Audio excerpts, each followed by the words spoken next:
బేషరతుగా మీరు హైకోర్టు ఆర్డర్ను అమలు చేయండి.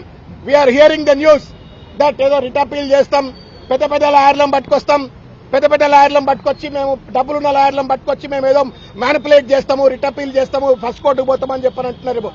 ఏ కోర్టుకు పోయినా నిర్దాక్షిణ్యంగా మీరు నిరుద్యోగుల గొంతు కోసినట్టే. మీ దగ్గర డబ్బులు ఉండొచ్చు, పెద్ద పెద్ద రాయలు రావచ్చు, రిట్ అపీల్ చేయొచ్చు, సుప్రీంకోర్టు పోవచ్చు, ఇంకెక్కడికైనా పోవచ్చు. మీరు వేసే ప్రతి అడుగు తెలంగాణ నిరుద్యోగ విద్యార్థుల యొక్క భవిష్యత్తును సర్వనాశనం చేసినట్టే, కాల రాసినట్టే అనే విషయాన్ని రేవంత్ రెడ్డి గారు టీజీపీఎస్సీ తెలుసుకోవాలని చెప్పని. హుందాతనం ఉండాలా. చేసిన తప్పును కోర్టు ఇంత స్పష్టంగా చెప్పిన తర్వాత హుందాతనంతో తప్పును ఒప్పుకొని ఆ పరీక్షను పూర్తిగా రద్దు చేస్తే మీకు కూడా మానవత్వం ఉంది, విఘ్నత ఉంది అని చెప్పని ప్రజలు అనుకుంటారు. కాబట్టి ఈ యొక్క పరీక్షను గిటపీల్ అని చెప్పని హైకోర్టు ఆర్డర్కు వ్యతిరేకంగా పోకుండా వెంటనే రద్దు చేయాలని చెప్పని. అదేవిధంగా ఇన్ని తప్పులు ఎట్లా జరుగుతాయి?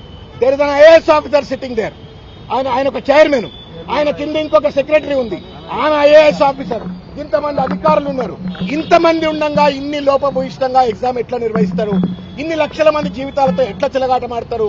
అంటే తప్పనిసరిగా దీంట్లో ఉన్నటువంటి ఒక అవినీతి వెనక ఉన్నటువంటి ఒక పెద్దలు ఎవరు, తిమింగలాలు ఎవరు బయటికి రావాలా. వాళ్లపైన చర్యలు తీసుకోవాలంటే పూర్తి స్థాయిలో విచారణ జరపాలని చెప్పని కోరుతా.